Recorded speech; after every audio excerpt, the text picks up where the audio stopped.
All right, so live visuals there on your screens. We continue with the special official funeral category 2. The split screens there, you can see the hearse from Twilight Funeral Parlour. It's just arrived outside the family home now. And that's obviously to collect the remains of COPE leader, first Premier of the Free State Province, Mosioua Lekota. That happening at his Bloemfontein residence there. The category 2 official funeral taking place from that family home at the Old Grey Sports Club just after 9 o'clock today. Yes, Liesel, and we can see some of the mourners already gathering there at the sports club in anticipation of that program that's meant to kick off at 9 a.m. this morning. So these are live visuals from Bloemfontein, from the family home, and of course from the Old Grey Sports Club. And we'll keep those on the screens for you as often as possible, just to show you what is happening currently. The ceremonial honors that have been afforded to him, given the various hats that he donned, we saw him literally eating one of the hats in one of those more memorable encounters. But that just shows part of his life and legacy, the impact that he would have had in South Africa's national history as well, from liberation politics to the transition into democracy, and perhaps also what the current state of our politics looks like, you know, with his impact as well. So SK, you can see the ceremony really bringing together various political leaders and various family members and just ordinary citizens that would have been impacted under his leadership, from UDF, from, you know, him being one of the co-founders of COPE, but even as former National Defence Minister as well. And going back to the SASO days, and then you know, one is almost tempted to take it back even earlier, you know, from when he was born. The family that he's born to were members of the AME Church. And you look at the legacy of the AME Church. This was the church also that another struggle stalwart, Charlotte Manya Matleke, was a member of. And the work that that church did in terms of conscientizing people about civil rights and civil liberties is also quite interesting. How his family, his mother and father, make a very conscious decision that the mother will remain in the AME Church, whilst the father would then convert to Catholicism as such, so that they can secure the education of their children through that vehicle. So this, you know, it was always set up, it was written in the stars in how it played out. Yes. No, absolutely. I mean, because one's background and upbringing and early years are very, very important for the person that's what become. I mean, he went to a farm school, you know, that's sort of a start, very, very humble. And I think something significant happens. He goes to Marion Hill in Natal, which is very, very important, because there was an important Catholic school. And, you know, during the apartheid era, Catholic schools and the Anglican schools are very, very good schools, and particularly for black South Africans during segregation. Those are the schools that still held very, very strong, and there was really competition to get into the school, into those type of schools. I remember as a teenager, I would have loved to get into those schools, because it was very, very important. The education was so much better than township schools. But at that school at Marion Hill, just sort of historically, I mean, people like Benedict Vilakazi was a famous Zulu poet. He was there. Steve Biko went there also. So that's a very, very important formation also. Now, later in his political career, it becomes important because the ANC appointed him in 1990, early 1990, to restart the ANC in KwaZulu-Natal. Now, you have to think about it. I mean, he's not originally from KwaZulu-Natal. Here now he has to get in there and restart the ANC. But because he was at Marion Hill and he had the networks, you know, he had some of the socialization of KwaZulu-Natal. So very, very important how, you know, all of these formative experiences helps him along in his political career. Even the fact that he was in a farm school, spoke Afrikaans. So he was quite a linguist. And he was a linguist because of all of these different places during his upbringing where he spent. And perhaps given that Catholic background, the discipline that he's known for, that has been reflected on his type of leadership style, also playing through, again, to your point about the formative years impacting. Paul, let's look a little bit more about whether he was a political dissenter or a defender of political you know, what political principles at large, given where South Africa was from liberation into the transition into democracy, and then multi-party politics that would have come as a result, that outspokenness, that ability to stand up and stand in defiance of the status quo as well. What comes to mind as you reflect? I think we have to also go back to, I think we spoke about this in the previous segment when we were talking about him moving from the Black Consciousness Movement to the UDF and then the ANC. And that happened basically when he was in prison, where he interacted more with ANC leaders, your Nelson Mandela's and them. And they conscientized him to their ideologies. And he realized that because of his upbringing, because it does go back to his upbringing as well, he wanted to move towards a more non-racial stance, which is why the UDF was such an important thing to him, having a coalition of different movements, religious and civic organizations that would work together to one common goal. And so that stance, I think, carried out throughout his entire political career. He was someone who was very intent on seeing unity throughout different racial groups, but he also didn't want to abandon his, I want to say his goal for constitutional democracy. He still wanted a country that was free of corruption, a country that saw equality on all fronts. He also advocated for women at some point. So this is somebody who was very, very consistent in his advocacies from the beginning all the way to his end, even when he moved to COPE. And Paul, you can see, you know, that playing out by those who've come to pay their last respects. I'm going to just ask you to hold on your point there as we reflect, because you can see there the last mortal remains of Mosioua Lekota being carried from outside of his home, family home in Bloemfontein, into the hearse. Of course, from there, they are going to go to the Old Grey Sports Complex. That's where that special official funeral category 2 is taking place. And this always a very somber moment, you know, that final farewell when you leave your home for the very last time. And, you know, this is when it hits, that sometimes it takes a while to sink in that it's real until you see those remains leaving the home. Yes, and, you know, looking at the man behind the politics, you know, behind the different hats that he donned as well, perhaps for people who knew him on that personal scale as a father, as a brother, as a cousin, as an uncle.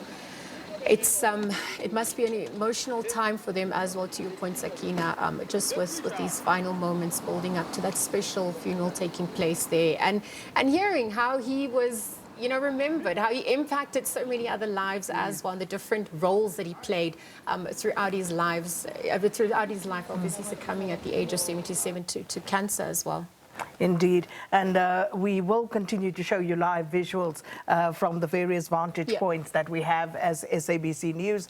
This is, of course, inside the centre, the Old Grey Sports Centre, where the service will take place, that official service for Mosioua Lekota. And we have Ntlantla Kgatlana, who's inside, and outside the venue we have Sophie Mokoena and Tembekile Mkhototo. So these are live visuals as we continue with our discussion with our analysts in studio. Paul, perhaps you can reflect on the point you were making about the different hats he would have done over his political career as well, from childhood leadership, the impact that would have all played out in the way he approached his politics and life. Yeah, he was a very principled person, and he embraced all of his hats equally. I think I remember watching the ANC interview from, I think, 9-10 years ago, where he was on a safari with one of the interviewers, showing them his life and how much he enjoys nature, teaching the interviewer about different animals and the vertebrates. Like, this is someone who is very connected to nature. When he was in prison, this is somebody who wrote a letter to his daughter telling her that what I'm doing is worth it because I'm doing it for the greater good. I'm not just doing it for us. So this is also someone who was willing to sacrifice himself in order to make sure that the future he wanted was realized. And then you also see different political leaders, even people that he had clashes with, paying respects to him, because outside of the political character, they also realized that the human being behind it was a principled person who was very constant in what he continued to preach. So they respect that. Let's continue that point, because, you know, there were different people he would have before we clashed go. with. Yeah. And you can see them on your screens. Dennis Bloem, Popo Molefe, just some of those who come to pay homage. The reporter, Makhala Amasiteng, just outside the family home there. Let's cross to her to hear what's been reflected as the hearse makes its way to the old Grey Sports Complex. Yeah, there's Dennis Bloem, as you can see there. And Dennis Bloem, of course, himself from Kroonstad, which is where Mosioua Lekota spent his formative years. And then, of course, you have Popo Molefe, with whom he was one of the accused at the Delmas treason trial.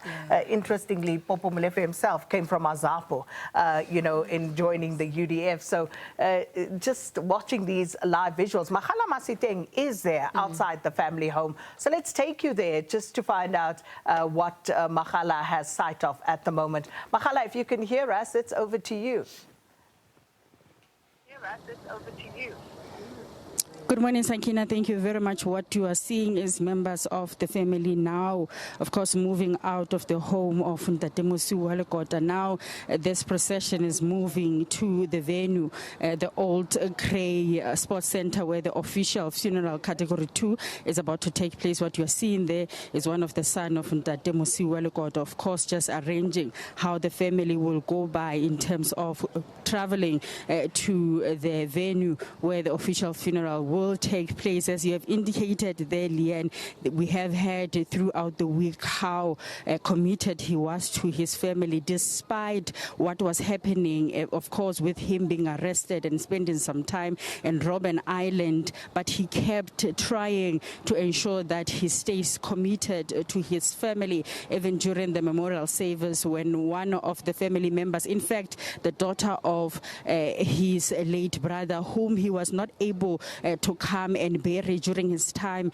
at the Robben Island, because it is said that the authorities did not allow him to come and bury his brother Buti Lekota at that time. She did indicate that even though they did not have, of course, after the passing of her father, Ntate Mosioua Lekota was present even during that time. And when he was released in prison, the one thing that he wanted to see was to see the children of his brother, and to ensure that even after that, they ensure that he takes them to school. As they said, that is one thing that he really considered one of the very most important things. So even though he spent most of his time, of course, committed to the struggle of the people, and also ensuring after post-1994 that the issues of stability after that time of oppression, that there is stability, as he was the first premier of the Free State, he was really committed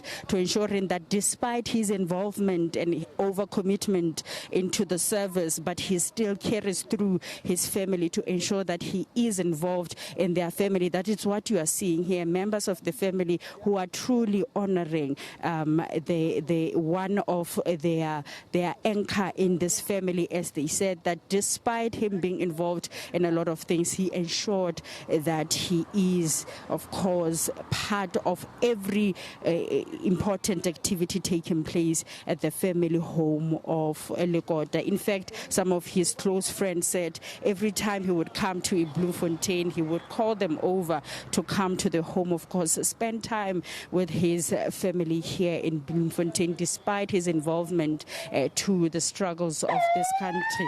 That is the hash now, Sakina, about to move, as it is moving out of the family.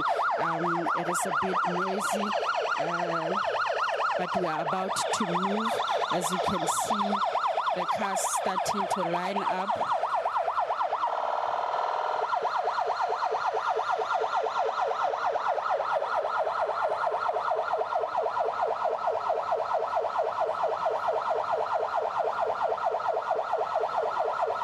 So that is a hash about to move. We are now going to be on the move to Old Grey Sports Center, where the official funeral category 2 is expected to take place. Of course, it will feature some of ceremonial elements of the South African police service, as the president of the country, President Cyril Ramaphosa, has honored this former defense minister with that category 2 official funeral. You know that his involvement has really deepened within the government, as after being a premier of the Free State from 1994 to 1996, he was then taken to Parliament, where he became the first chairperson of the National Council of Provinces, and then after that he was then the Minister of Finance in South Africa. So that is the movement, of course, of that cortege to the official venue, where we have seen already that officials have already started arriving there at the funeral for the start of this funeral. They said it's going to start around 9 o'clock, according to the times set by the officials, of course, who will be running this official funeral, Sakina. Well, thanks so much, Magala Masiteng, and we'll keep those visuals up on screen for you. This is, of course, the cortege that's making its way to the Old Grey Sports Center with the mortal remains of Mosioua Lekota, and we'll keep those up for you whilst we continue our discussion here in studio as we reflect on the legacy, the life and times of Mosioua Lekota. Yeah, as I mentioned, I keep saying this, he donned many hats, and sorry, Mpo, that we had to, pause our conversation a little bit there, because at different phases, in different contexts, we understand the man, from political prisoner, perhaps to cabinet, his leadership style, what that also meant for the nation's history at large. Perhaps you want to pick up of what Mpo had just reflected and look at that transition into democracy, that role as, Free State Premier, so what it meant provincially, managing the various dissensions on that front, and then obviously going to being the former defense minister as well, before breaking away into this era of multi-party politics that we see. It is also important to begin that the fact that he was a member of the African Methodist Episcopal Church. Episcopal Church. Yes. It's important because that the church is very important, because it's a black-led church here and also in the US. So it's one of the first, the early modern black-led churches where black governance, women played big roles in sort of politics. In those churches play a very big role. So to be immersed and to start in that setup, I think helps set him up also for the future. So coming back, just looking at the visuals, for me is, what kind of person at the end, we bring it all together. Yes. For me, it was a person with purpose, clearly had, if we have to say, what are the lessons for young people now, or for us now, is one of purpose. The second one for me is to be brave and to be courageous. To move from black consciousness to the ANC to sort of much more non-racialism. It's a brave intellectual step. To break from the ANC and form COPE is brave. There's some people who stick in, even if they're unhappy, forever, and at the end of their lives, it's, they look back in disappointment that they could not pull it together, taking the brave steps. And also that he's been always vulnerable. He showed vulnerability at moments. Remember the visuals of him crying as a man, as an African man, crying, showing the vulnerability, because vulnerability is also strength. And often in leadership, and I think why leadership often fail in most African countries, is that vulnerability is not embraced.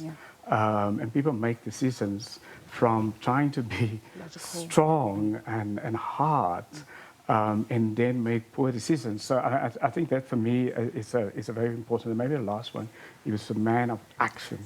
And we have to act in our life. If we want to change our life, if we want to change the country, we have to do something. We kind of have to move. Yeah, absolutely. And I mean, Prof, you're speaking about that bravery, that courage as well. We're seeing how it ended up with COPE, the current dynamics that are also playing out. And we'll explore that a little bit later as we continue with the discussion. But I just want to also get a different sense of what's happening from the Old Grey Sports Centre. Sophie Mokoena and Thembekile Mkhototo, they're outside there. The hearse, the cortege, obviously on their way now to that part from the family home. Thembekile or Sophie, if you can hear us, perhaps from your vantage point, just describe that mood and atmosphere as that official program is obviously set to kickstart in just under an hour or so.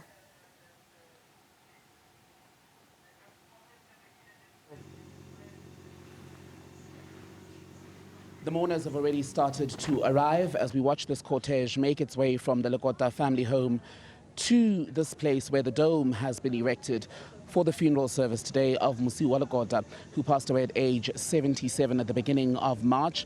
I'm here with Sophie Mokoena, SABC News specialist correspondent, also my co-anchor for this morning. And Sophie, the reflections are not just political, because in fact we're fortunate enough to have with us here at Old Grey's Dr. Charlie Peterson, who knew Mosioua Lekota at a very personal level. In fact, you were sharing with us just yesterday that so close was your relationship that your son is named after him. Yes, Thembekile. Thank you. Good morning. Yes, I met Tera in 1994, but it was also very controversial through Ntate Molemela. Tera gave Orlando Pirates some money while he was the Premier of the Free State. And Tate sent me and said, Free State. I found Pirates. So we met and I explained to Tera what's happening. Tera said, how can you help me, Charlie, to get out of this? I said, no, join Bloom Celtics. I'll give you membership of Celtics. How much did you give Orlando Pirates? He said, no, 1,000 rand. I said, okay, also give us 1,000 rand. So he gave us 1,000 rand, and from that, I was so close that even when President Mandela removed him as chairperson, as premier, to become the NCOP chairperson, he was so angry, wanted to fight with Tate Mandela. I said, Tera, no, look at this.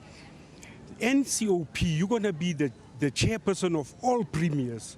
So you're going to be the boss of all premiers. He said, yes, man. Even Tokyo, he promised 1 million houses in Gauteng. And I've already built 100,000 in the Free State. You're going to be the boss. And since then, we grew. I was his bank manager also. I was a CEO for Bloemfontein Celtics that time. So I was his bank manager. And after that, my son was supposed to be born on the 12th of August. And I asked my wife, hanging there, pray until 12 o'clock. So Tera, I think it's the 13th of August. Yes, I said, please hang in there. Water don't break. Keep it there. So at 12:20, the son came. So it's Mosioua. So Tera was there on his first birthday. It was 5 days after he was born. Tera was there. He saved for him every month, every year, 100 rand.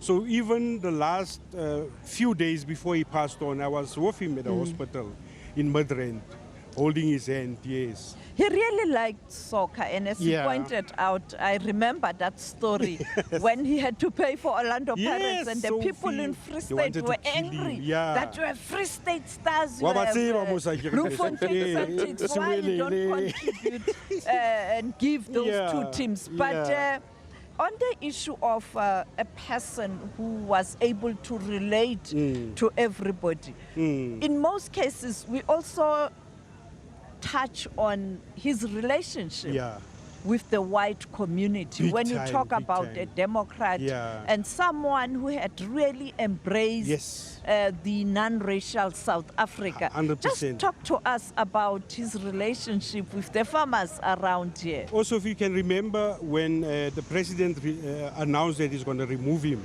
as the premier of the Free State, the whole Afrikaners came with trackers and bulldozers and everything in the Free State, blocking the entrances of the Free State. They said, you're going nowhere. So Tera used to go at their level, and you also know that with the National Party moving, to government of national unity, he was the main guy. He will go to that level. There was a racist Afrikaner of Vicksburg. I don't know, can you remember him? Yes, I know him. Tera went there. Yes, Tera went there. Tera broke his neck and everything, and he was soft.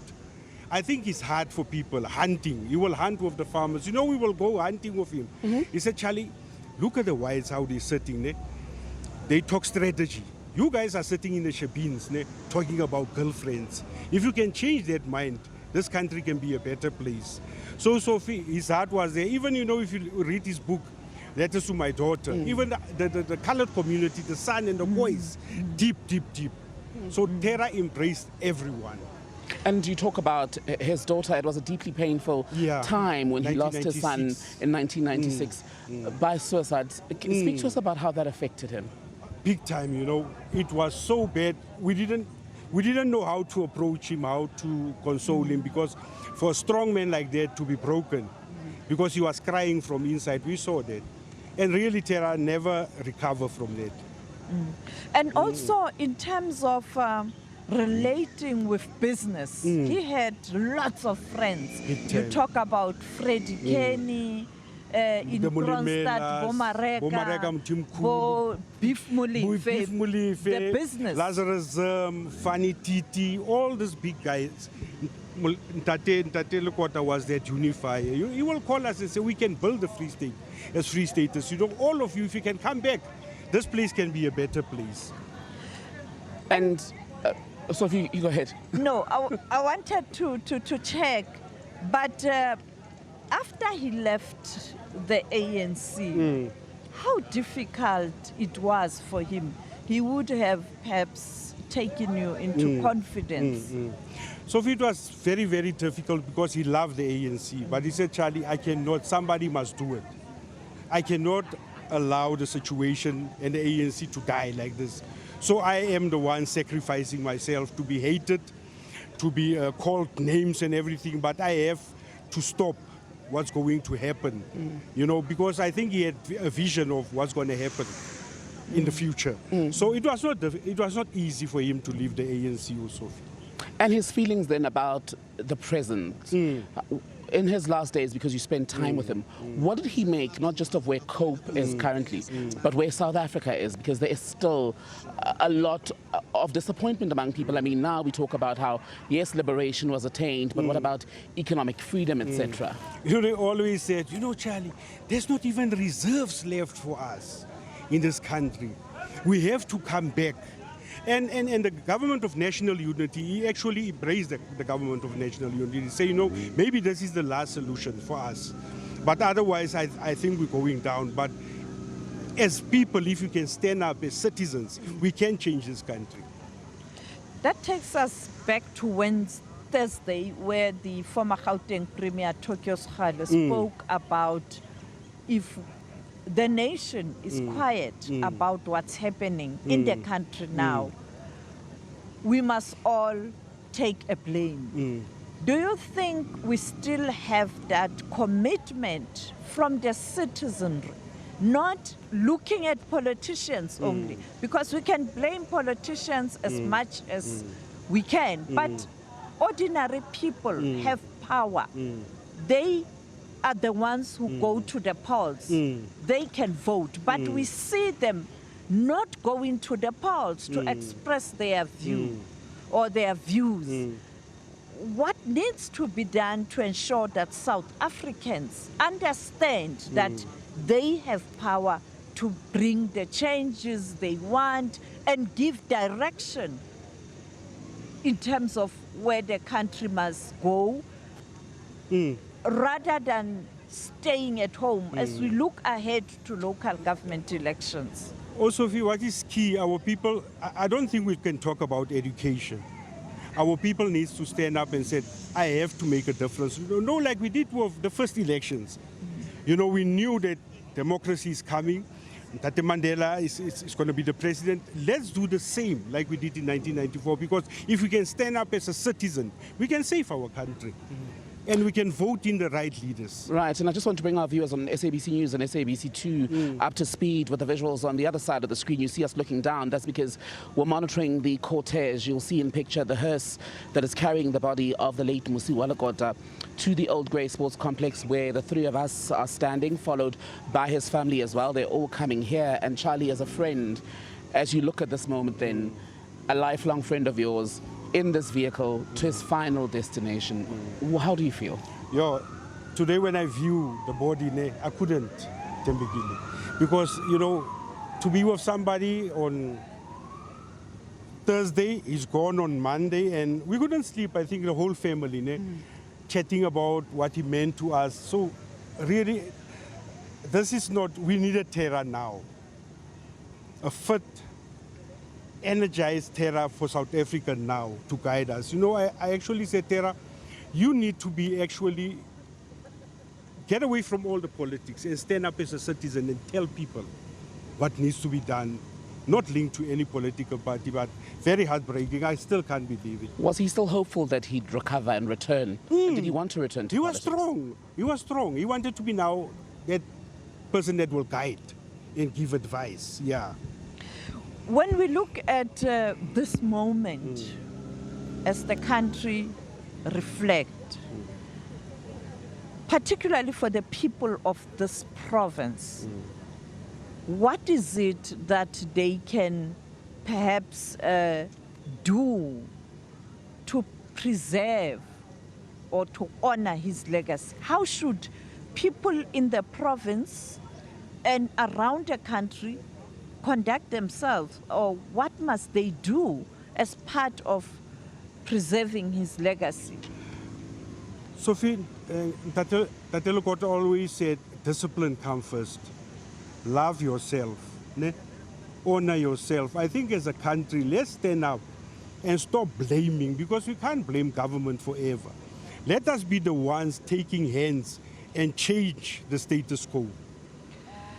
Yes, as we can see, the cortege is making its way here where we are, where the funeral service is going to get underway, and we expect the Deputy President of the Republic, Paul Mashatile, to give the main address, and we expect the friends, the colleagues, the comrades, and the family members of Terra Lekota to share their fond memories about Terra Mosioua Lekota, who was part of the leadership in this country fighting for freedom, and post-1994 continuing to serve in different positions. And we are, as SABC News, covering this funeral service from different vantage points inside the dome here at Old Grey Sports Complex. Is SABC News politics reporter Nhlanhla Kgatlana. Nhlanhla, speak to us about the people who've arrived. A short time ago, I saw Popo Molefe walking in. Who else have we seen?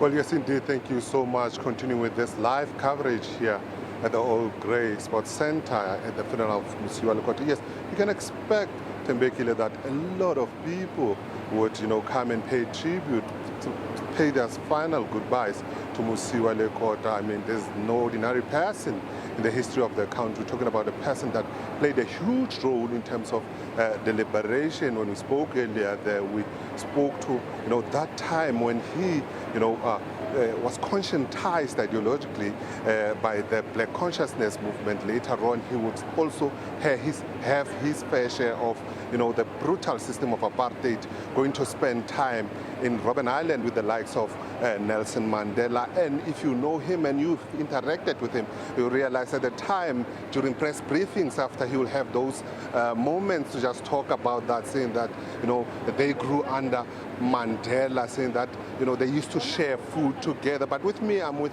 a political analyst here, Rao Bakakalot, who's just going to talk to us in terms of the legacy, the political legacy that Mosioua Lekota leaves behind. At some point was a leader of the UDF, moved to the ANC, and then created a political vehicle called the Congress of the People, which was deemed at some point a formidable force, but today that political party is nowhere to be seen, especially after the 2024 elections. Thank you so much for the opportunity, and can I just extend my heartfelt condolences to the family of Lekota. Really quite sad indeed, because if one can recall through Tate Lekota's eyes, Marion Hill is where it all started, and he advocated for Black consciousness, and through his activism it landed him being incarcerated, and as you correctly mentioned the time spent at Robben Island with the likes of Nelson Mandela, Re Malangeni, and Tate Ahmad Kathrada. And that's where he indicates that he had the opportunity to learn the values instilled within the ANC, and he intended to carry that baton from the former leaders. And I think where it took a dive and sad indeed for the Congress of the People. If you can recall the 2007 elective conference, that's when Ntate Lekota felt that the values so carried, especially through the Freedom Charter, were not valued, particularly with the incumbent leadership that was on its way. And that is where everything went down south. And one can just say 2007, they made a great impact, and at a point it seemed like it would be the alternative that especially for those who were not for corruption, for what they could see the future of ANC leading into, would greatly have appreciated the success of the Congress of the People. But unfortunately, the decline subsequent to that led to what we now know as Congress of the People, that hinges on, as I understand it, their resolve through its committee, the Congress committee. It was that it will take place this year, 2026, in April, but unfortunately in the absence of its leader, and there is an interim leader, as I understand it, and that's where we're at with the Congress of the People. And yeah. What does he leave behind as a legacy, as this liberation fighter, the person who was willing to die, the person that believed in a democratic South Africa? One can say it's a catch-22, because we are sitting with how he was viewed, especially his leadership style, from leaders of the opposition, hailed as a man of integrity, but within his party, a dictator. And I think even at the time, as the Premier of the Free State, his leadership style was critiqued to say, but authoritarian, and it would seem that things needed to be done in a certain way. So I think when one has to weigh against how one defines integrity and how one would define a dictator, perhaps we are sitting with a person of conviction, and ultimately I think everything was done in the interest of all South Africans, and that is where I think his legacy is a man of conviction and a man of integrity. A man of conviction and integrity.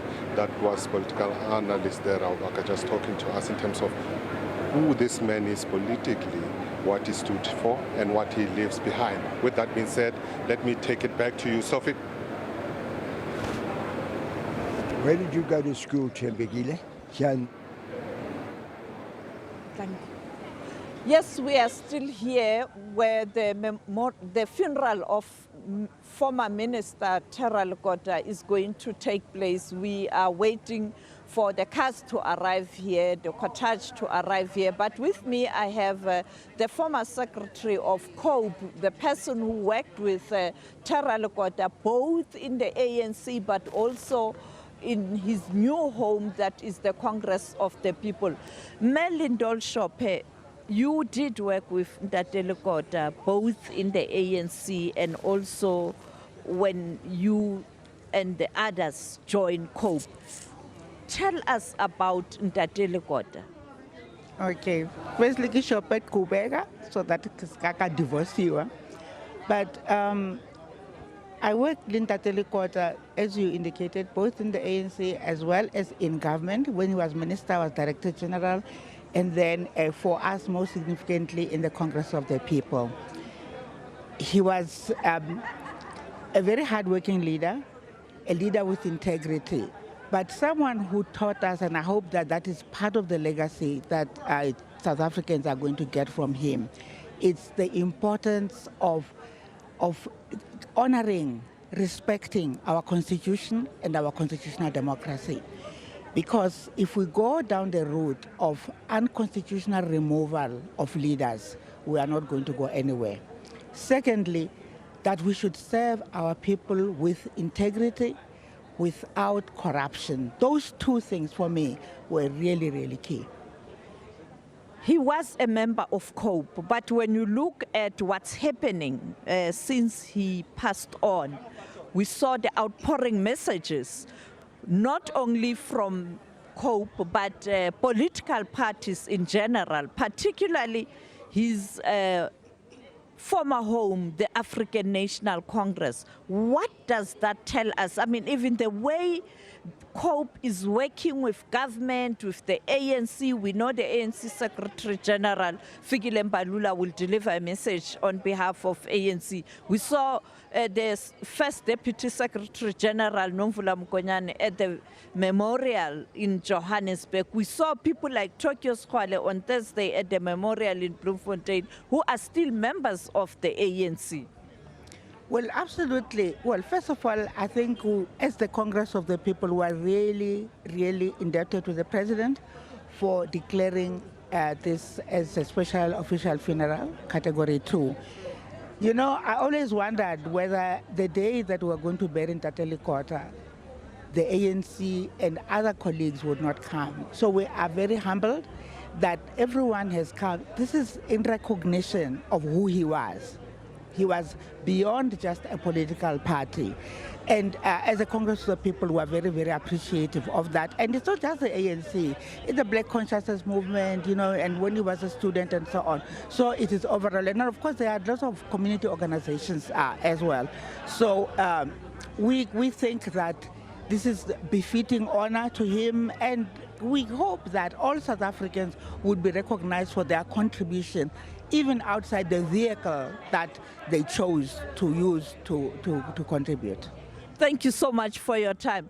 You heard it, Ntate Lekota was embraced by many people in the country, including those in the ANC. But I'm not alone here. I am with Thembekile, who is standing by to speak to one of the members of the Congress of the People.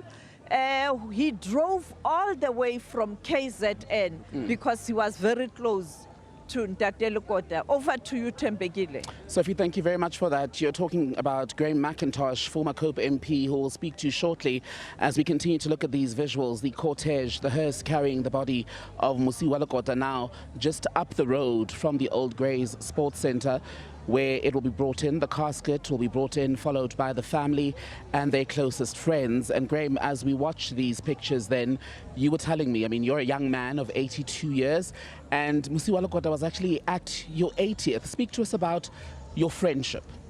Well, I met him through COPE. I was a member of Parliament, and my last time in Parliament was, they were founding COPE, and my friends, some of my friends, said, come and join us in COPE. So I was about to retire, so I said, no, I'm going to. And then I was so excited when I saw what COPE was saying, what it was doing. And Terra Lekota was always a man of peace. He was committed to people. He had a lovely friendship and caring for people. He was much more interested in fellow human beings and other people, and saw the value in each person rather than being purely and only party political. And that was wonderful. And I was listening to Lyndall, who's also a former member of COPE, talking about how she often wondered if at this moment of Lekota's death, the likes of the ANC would gather with COPE to mourn him, to grieve him. Are you surprised at just how much of an outpouring he's had, in fact, from across the political spectrum? I'm not, because I think he's recognized as being a person of incredible quality, commitment to people. And he tried his best to take South Africa forward all the time, in the UDF, in the ANC, and also in COPE. So he always wanted to make a difference rather than to be rigid and unbending. And we're looking at the hearse now, just about to enter the gates once again of the Old Grey Sports Complex in Bloemfontein. It's in fact right across from our live position here as the SABC. Graham, as we continue then to look at the body of Mosioua Lekota being brought here, give me your fondest recollection of your time together. Oh, the fondest is when he was Premier of the Free State, and he liked to go walking early in the morning, and Bloemfontein is a Rose stad, and he would walk along, and apparently there was a guy watering his garden very early in the morning, and he said to him, "More boss," and the guy got such a shock that his premier greeted him, but it showed his sense of humor. I mean, he wasn't rigidly ideological. He liked people, and he saw the guy, and so he thought he'd pull a bit of a joke on him. And say, did it surprise a place as segregated as the Free State and the rest of the country was, that someone like Lekota, who dedicated decades to the fight for the end of oppression of the black majority, was in fact in the 90s so open to the idea of a democratic dispensation and all races coming together as one? My own assessment is that people are people, and they very quickly realize what kind of person they are. And I also think there are a lot of Afrikaans people in the Free State, and Lekota. Right, sorry, Graham, sorry to cut you off. I just want to bring it to everyone's attention that the body has now arrived at the Old Grey Sports Complex. Let's stay with this full shot because we're expecting shortly that Mosioua Lekota's body will be taken out of the hearse. And in fact, one of the people we've seen here, as Graham and I continue to speak, is the former Premier of the Free State, another former Premier of the Free State, Ace Magashule, who is going to be speaking to us shortly as well. And I wonder, Sophie Mkwena, if as we watch the hearse arrive here at Old Grey's, you and Ace Magashule can then take us through their history together.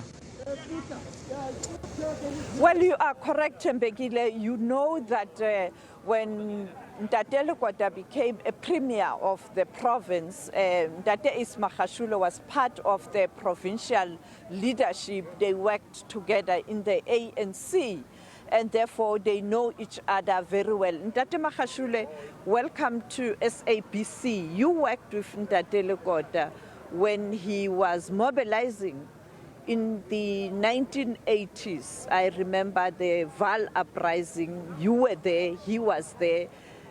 Take us through that era, particularly 1986, the Val uprising that led to many people taking to the streets. Well, Sophie, you know from the 70s, that's where Terra Lekota played a role in SASO.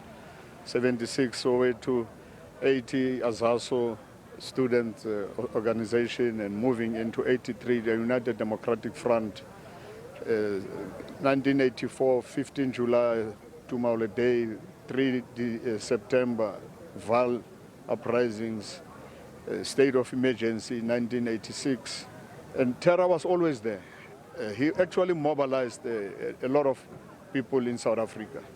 And until the unbanning of the African National Congress, he was in KZN, and we said he must actually come to the Free State, and that's why we worked together and established a formidable organization in the Free State. In 1994, he became the first premier of this province. The story of him becoming the premier, you once told me that you, the PEC of the province, wanted him to come. Yeah, well, in terms of the nomination processes, I was #1, and we felt that we must sit down, and we convinced each other, the top 5, Mahwe, Tukwana, Matosa, Mayekiso, and we all agreed that let's go to national and plead with national that we want Terra Lekota because we have worked with him in the 80s. What made you to say, yes, I'm #1, but we want Ntate Lekota? Well, I was not that confident. I thought I'm still young, with money, the picture. But I think I took the right decisions because I knew him, I've worked with him, I've traveled the country with him, and the crowd of 4. I said, let's go for Terra. At home, the viewers, as you can see, the family has arrived here at the venue, but we are going to continue to wrap up our discussion with the former Premier also of the Free State, a colleague of the late Mosioua Lekota in the ANC, but also in government in the province. Ntate Magashule, but there were times where it got very tense, and that led to you, Ntate Matosa, Mosioua Lekota being deployed, redeployed in Parliament. Why were there misunderstandings? When you look back, do you think you could have done things differently as the leadership of the province? Well, we're supposed to be very, very patient. I think it was post-apartheid, and first time we all come together. There were two centers of power. We were the leadership, Terra was the premier, as we actually wanted. But when we wanted to make him the chair of the province, the branches said no. And that tension started that time. But we moved on beyond that tension. And maybe when you look at things, we all went to Cape Town, and Terra became the national chair of NCOP. We became members of parliament. Later on, he became a minister of defense. I became premier. Matosa was still there. So you can see at the same time, in dialect, they say negation of negation.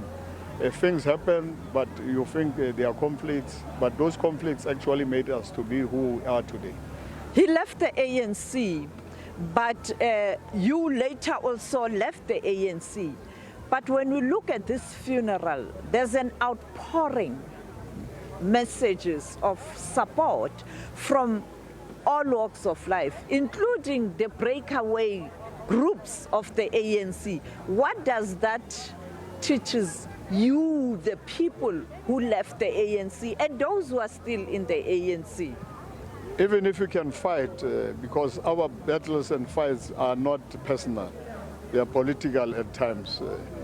We know the contribution Mosioua Lekota actually made.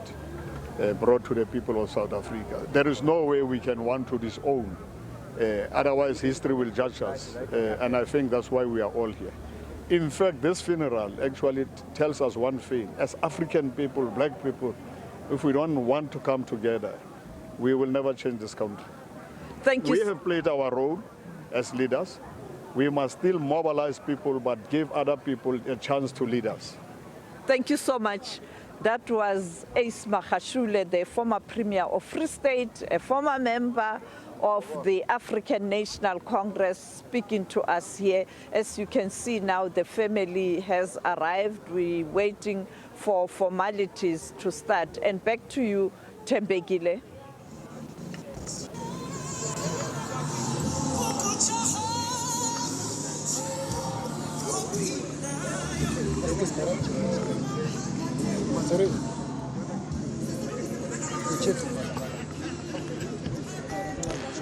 Welcome back. We're still at the Old Greys Sports Complex in Bloemfontein. We're showing you the inside now of the sports complex, the dome that has been built, where the body of Mosioua Lekota has now been carried in. There are still mourners about. I'm seeing Ngolisi Tukwana, another former Premier of the province, who is among the mourners here. We're here listening to reflections from, in fact, Ace Magashule, another former Premier of this province, who, shall we say, had a sometimes testy relationship with Mosioua Lekota, especially during that period of the early 90s. Willie Madisha, I think that is Willie Madisha, yes, who also was a member of COPE. There they are, sitting inside the venue, greeting one another. And as we reflect on the story of Mosioua Lekota, we've spoken a great deal about his time in the ANC generally. We've spoken about how he went on to play a pivotal role in the formation of the Congress of the People, founded here in Bloemfontein, which will be his place of rest. But there was a period after he left this province in 1997 where he went on to lead as the inaugural chairperson of the National Council of Provinces. That was in Parliament in 1997. He stayed there for about 2 years, moved on in 1999 to become the Defense Minister. We're now waiting. Sophie's going to join us shortly as the mourners go in, because we're expecting the official funeral will start at 9 a.m. this morning. And as we wait for the service to begin, we're joined by the Premier of the Free State Province. Premier, a very good morning to you. Welcome to SABC News. You have been involved in the program all the way from the memorials. It's now the day of the funeral. How are you feeling as someone who knew Mosioua Lekota from your days, in fact, as a young activist? Thank you very much and good morning to your viewers. Indeed, today is a sad day. I worked with Ndate Lekota during the time of his premiership in the province. I was serving in the ANC structures then. Today, as we send him off, one thing that I can say to the Free Staters is how do we take the baton and run with it? Ndate Lekota was a unifier. Ndate Lekota was very outspoken, very brave. But one thing that we'll never ever forget about Ndate Lekota is how he tried by all means to unite the people of the Free State and making sure that when you lead the communities, you don't lead the party that have sent you to that kind of responsibility of being a premier. And that's one thing that I also learned from him now that I am the premier. You have to prioritize the people who voted you in than the party itself, even though the policies will be coming from the party. But he was that person who will go to community. And one other thing that I also remember Ndate Lekota is the respect that he had for traditional leaders. He taught us how to relate with traditional leaders in this province of the Free State. So those are the memories that one will really keep from Ndate Lekota. You talk about taking the baton and running with it from the days of Mosioua Lekota in the 90s. Where we are now, how do we make that impact? Because people are crying, they're complaining about how they see regress all around them. The capital, Bloemfontein, where we are, for example, is certainly not where it was 10, 20 years ago. Of course, one will just have to say, yes, there are changes, there is regress, but we are working hard. This 7th administration, there are a lot of changes that we are really, that we can say to people and say, these are the changes that we have effected in this government, in this 7th administration. I had an interview earlier with SABC and outlined the vision of this Free State in making sure that we outroot the corruption that has been here. Remember, Ndate Lekota was one of the people who was fighting for corruption. And this 7th administration, we are working very hard. We are dealing with incomplete projects, abandoned projects, where people have been paid. We are busy with SIU. We are busy making sure that we take that back and make sure that we deliver services to the people. And I know you can bear testimony that I'm always on the ground, meeting communities, making sure that we listen to communities and carry the mandate of the community that voted us into power. You and I we're due for a longer conversation about the state of the province, but today we'll focus on the funeral service for the late Mosioua Lekota, Premier of the Free State, Makwile Dzwamatai. Thank you so much for your time. We've seen more people, by the way, coming in. Mondli Gungubele, the Deputy Minister for Communications, is among the mourners who have already arrived. We want to show you, in fact, we're still looking inside the venue itself where the funeral service is going to take place. I want to bring back my co-pilot for this program, the special broadcast on SABC News, Sophie Mokwena. And Sophie, you've also been walking around getting the reflections of people who knew Mosioua Lekota away from the cameras. What are they telling you, especially in those conversations that aren't necessarily happening on air? You know what, when you speak to these people, most of them, they know each other. They are members of COPE. They are members of the ANC. You also have members of AZAPO, you have Black Conscious Movement, you have people who knew him, who decided not to continue with politics after 1994, but they were together in the trenches before 1994. The message is simple. He was a strong activist, a Democrat, a person who believed in non-racial South Africa, but above all, a person who hated corruption. Now, the question is, they know what he was about, and currently, the country is watching Madlanga Commission. The level of information as it relates to corruption that we hear about, even though these are still allegations, they still have to be tested in the court of law. But the country is gripped by frustration and fear as it relates to corruption.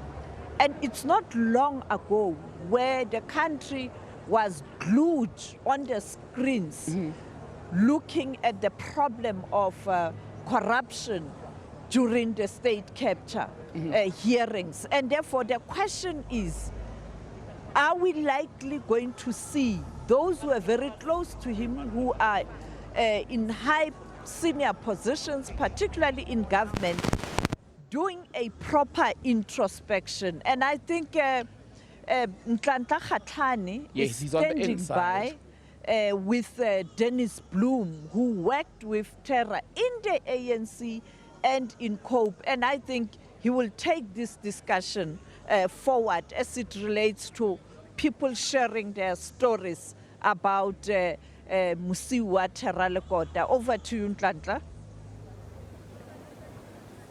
Well, thank you so much. So if indeed continue with this live coverage with me, I'm with Dennis Bloem, who was the spokesperson of the Congress of the People.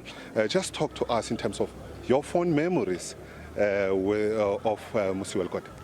Yeah, it's a very sad day for me to say goodbye to a very close friend and comrade of mine. I will miss Comrade Terra very, very dearly. I don't know how to say and what to say, but it's, for me, it's something, part of my life is gone. Another issue that I want you to talk to us is COPE. He established his political vehicle with a vision. Look at where it is now.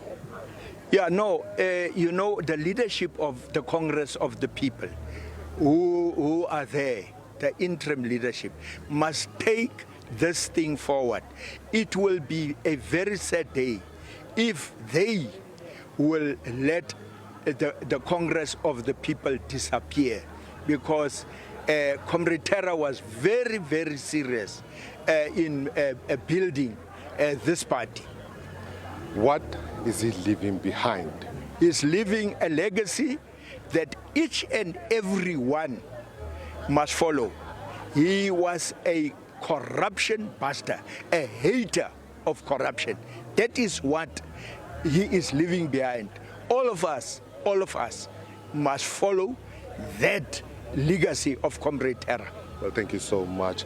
That was Dennis Bloem talking to us there in terms of what Mosioua Lekota stood for, saying that he hated corruption, but also touching there on, you know, his political vehicle, the Congress of the People, saying that the current leadership, it's in their hands now to take this vehicle forward in terms of honoring them.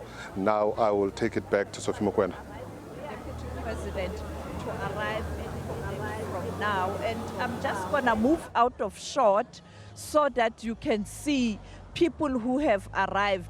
Among them, it is Cheryl Carolus. You know that she's the former Deputy Secretary General of the ANC, but she also did work with Terra Lekota in the ANC, but also during the struggle, during the UDF. And I think Thembekile is on standby to speak to Cheryl Carolus. You know that she was an activist par excellence, and she also led in the ANC as the Deputy Secretary General of the ANC.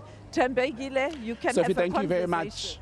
Thank you very much for that, Sophie. So as Sophie was saying, well, with Cheryl Carolus, who, by the way, is exchanging greetings with Sophie Mokoena. Haven't seen each other for years, I'd imagine. Ms. Carolus, good morning. Thank you so much for being with us on SABC. Let's move this way. There we are. We're fine. I think we're fine. A lot of chefs in the kitchen this morning, but nonetheless, you and Mosioua Lekota served in the highest structures of the ANC around the same time. Looking at this moment, what is your main thought about his life and legacy? Terra Lekota will always be associated with principle. integrity and courage. Even when his views were not popular, he was prepared to see it right until the end. As we saw in the ANC, when he started feeling unhappy, he decided to part ways. But what was never in doubt was his integrity, and that to this day you will not find any evidence of impropriety as far as Terra Lekota. So it's a name that will always be associated with integrity and courage. How fierce was he as a comrade during debates? Because you also remember him from a time of great trouble in the ANC in the 90s, when at times he didn't listen when the party at national level wanted him to. Terra Lekota was always a fierce, independent thinker and actor, but he was also just a wonderfully impish human being. He was stout, you know, and he would always be just the kindest person you can imagine. But he stood his ground. He would fight, and he reminded me a lot of Tata Madiba. Very similar people. They would stop at nothing if they thought what they were standing for with a point of view was right, and they wouldn't back down. And that's what we all loved about him, and that's why all of us are here, regardless of political backgrounds.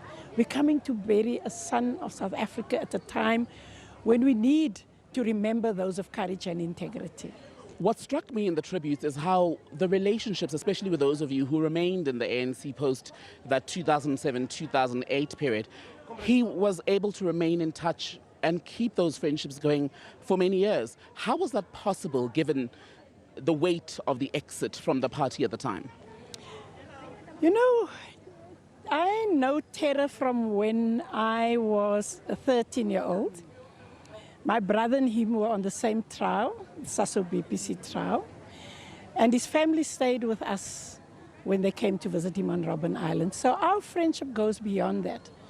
But our political beliefs have never diverged.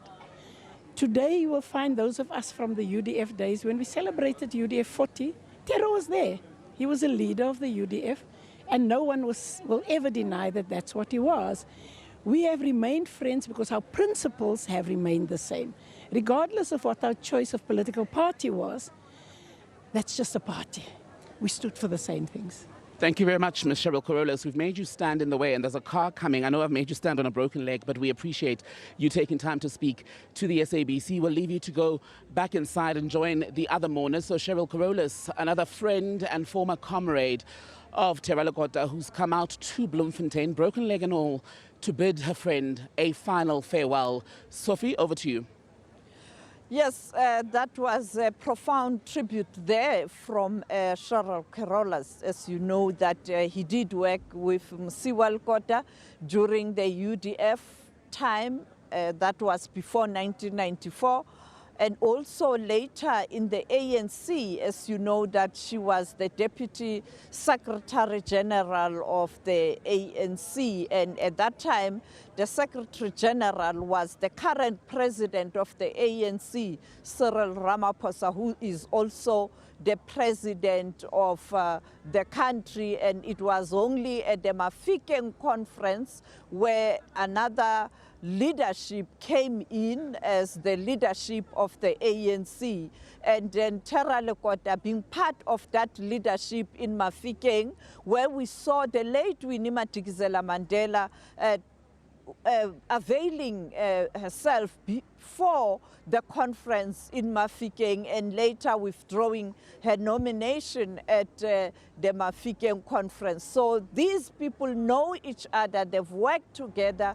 Mosioua Lekota going to the conference in Stellenbosch of the ANC, retaining his position, even though at that time the people within the alliance, particularly the SACP and COSATU, wanted Terra Lekota to contest the deputy president of the ANC at that time, that was Jacob Zuma Mbeki being the president, but that didn't happen. And it's only in Polokwane where he couldn't retain his position nor be elected in the ANC NEC, and he continued to be in the ANC as an ordinary member of the ANC because he was defense minister.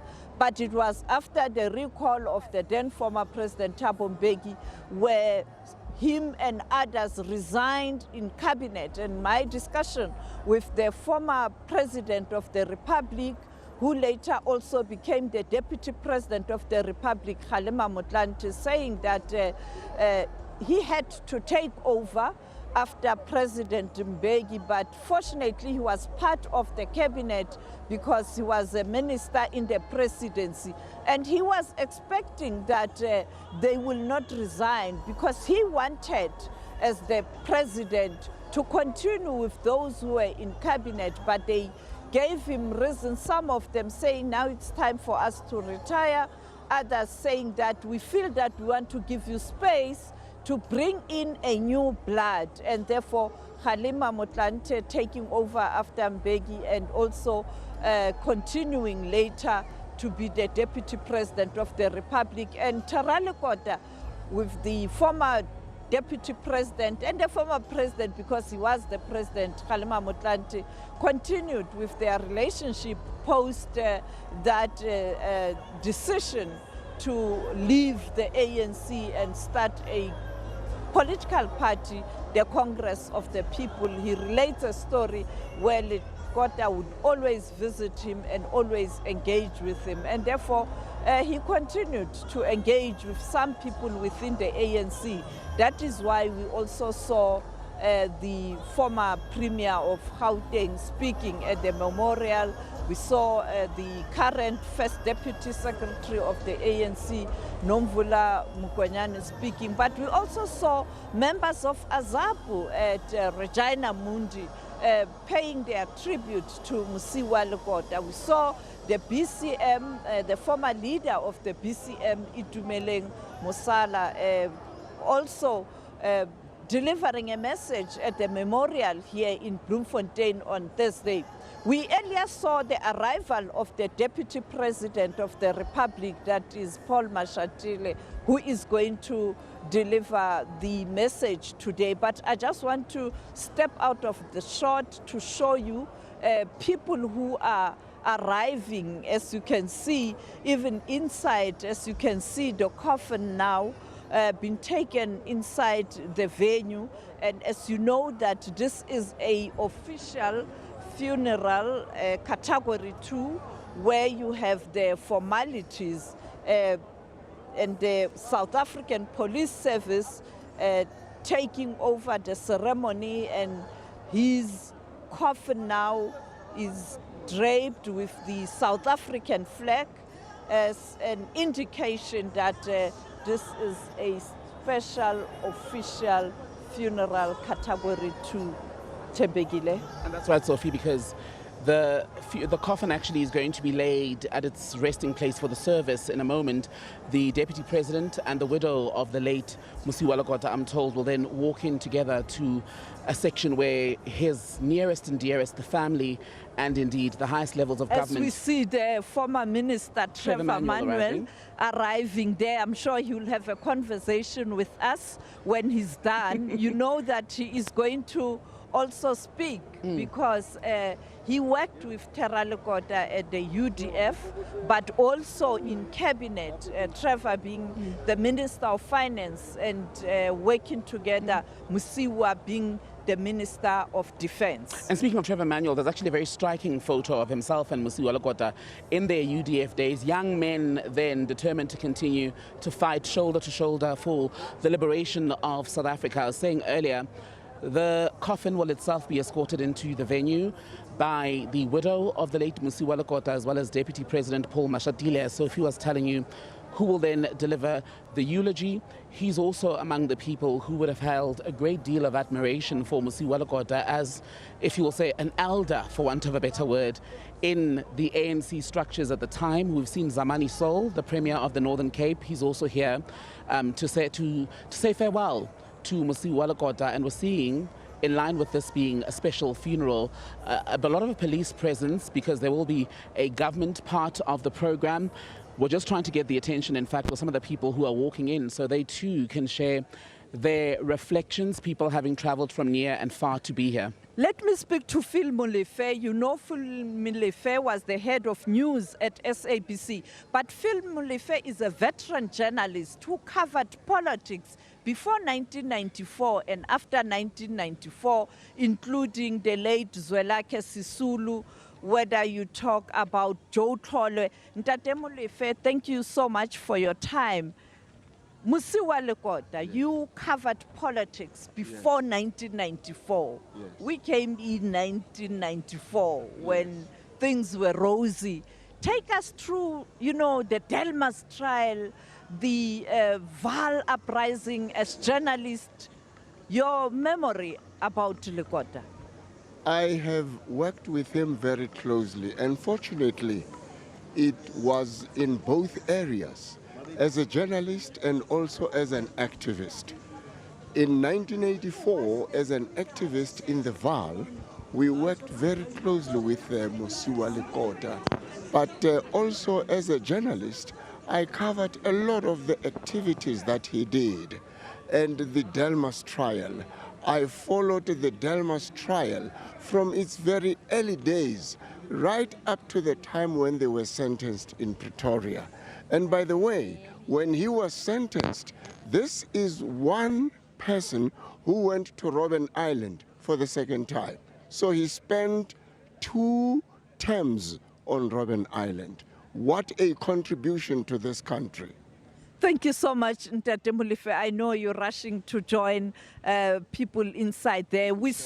Thank you so much. That was the former head of news at the SABC, Phil Molefe. We saw Thembekile, the arrival of the former South African president, as you can see him there, Thabo Mbeki, who worked with Thera Lekota in the leadership of the ANC, as I pointed out, after the Mafikeng conference where Mbeki became the president of the ANC and Lekota was the national chairperson, going to the second conference in Stellenbosch, retaining his chairmanship of the ANC, and Mbeki retaining the presidency, Jacob Zuma continuing as the deputy president, and of course Kgalema Motlanthe continuing as the secretary general, but also working with him after 1999 as the defense minister. And it was, let's go back a few years, because Mbeki as deputy president was one of the people who was seized with the responsibility of trying to calm the situation within the ANC in the Free State. And he had a lot of glowing memories about the late Thera Lekota in the tribute that he actually issued from the Thabo Mbeki Foundation as well. Yes, you know, when there was that fallout, Thera Lekota and the PEC, as you had Ace Magashule explaining what happened, the 2 centers of power, and them being redeployed. Ace Magashule, Pat Madosa going to the National Assembly as MPs, but Thera being the chair of the NCOP. Yes, he was the deputy president of the ANC under the late former president of the ANC, Nelson Mandela. You had Charlie Peterson explaining when that message was communicated to Thera that you will be redeployed. How he was aggrieved, and Charlie Peterson saying to him, no, but you are going to be the chair of the National Assembly, where you, the chair of the NCOP, where you are going to monitor the provinces. And we see now the deputy president moving, Paul Mashatile, with the widow of the late Mosioua Lekota. They're walking ahead of his coffin, which will now be carried to where it will rest here at the Old Greys Sports Complex. The Premier of the Free State, Makwin Matai, also walking next to the Deputy President as they lead the Lekota family. So yes, we are now working towards that crucial moment where the service will start, and as you pointed out, the Deputy President of the Republic and the family of Ntate Mosioua Lekota making their way, and we expect them to move inside where the service is going to be conducted, and therefore we also expect the DP, the Deputy President of the Republic, to deliver the main message or the eulogy inside there on behalf of the South African government. We see the Minister of Health, Aaron Motsoaledi. He is also there. They worked with Terra Lekota before 1994, but also when he was MEC in Limpopo, you know, their government. We see Smart Ngonyama, the ambassador of Japan, but he's now back home, and he worked with Terra Lekota. He was the spokesperson of the ANC when Mosioua Lekota was the national chairperson. He was also a spokesperson of the presidency of the ANC, and he also joined Lekota when he took a decision to form a Congress of the People with other leaders such as Mbazi Mashilowa and many others, but has since returned to the ANC because some of them have actually returned to the ANC. I see, in fact, the Deputy Transport Minister, Mosioua Lekota, from the IFP. I wonder if we can get his attention. We'll call him to us, and then maybe we can speak to him. I'm actually going to call him to approach us. The Deputy Minister for Transport, Mosioua Lekota, was one of the youngest MPs in Parliament, serving at a time when Terra Lekota was there. Deputy Minister, we see you're on the phone, but we couldn't let you pass without speaking to you about this moment, the passing of Terra Lekota. You were a young MP during his last years there in Parliament. What do you remember of that time? Well, thank you very much. From maybe at the outset, convey condolences on behalf of the IFP and President Labisa to the Lekota family and to cope, having lost one of the giants of our times in our country, a man who loved this country. Bob Lekota was a patriot, and at great personal cost that came with. In Parliament, Bob Lekota, every conversation, however brief or long, there was always a lesson about duty, about service, about extending a hand to helping others, and about standing up about the right thing. One of the things he would do quite well is gate crash lunch. If you're sitting there at the parliamentary restaurant and there was a seat, he would gate crash it and take over the conversation and lead the conversation. But at the heart of it was he would want to teach us something about this country, and I think that is a valuable lesson, to always want to impart knowledge and impart lessons and experience to others. That's a great legacy because it means he was concerned about ensuring the longevity for the future. Deputy Minister for Transport, Mosioua Lekota, thank you very much, from the IFP, speaking to us as the service gets underway. We spotted him earlier, Trevor Manuel, the former finance minister who served in cabinet with Mosioua Lekota. Well, now he's in fact going to speak to us here on SABC News about his longtime friend and comrade. Thank you so much, former minister. I want to start with the UDF. We will talk about post-1994. Let's start pre-1994. Look, Terra Lekota was part of a very distinct group of people, the Sasso trial. Went into prison at a very young age of 24, came out 8 years later in 1982. That was a very important moment in our history because many of the younger people who'd gone onto the island post-1976 were also coming off the island then. And when we convened to find an opportunity, we agreed to establish a broad front. And we were all part of that. And we didn't want a narrow grouping of people. We reached out to every political organization and tried to ensure that this front could be broadly representative of people in South Africa. And Terra was exceedingly important in that. There wasn't even a debate that when we established the front from August 1983, he would be the face. He became our publicity secretary. He moved around the country.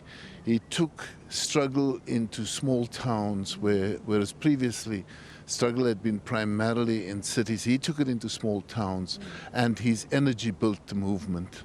The UDF was fairly short-lived, 1983 to the state of emergency, post the Craddock funeral in 1985. And then a series of trials, including the Delmas treason trial and so on. He'd been detained a number of times in that period. I'm saying, in the history of time, it's short-lived. In the amount of energy produced in that time and the leverage of change that came from the indefatigable energy of somebody like Mosioua Lekota, it'll always be a very proud part of our history. 1994, he becomes the premier, but you still work within the ANC because he was a national leader in the NEC. And then later he becomes the chairperson. You then later work in cabinet.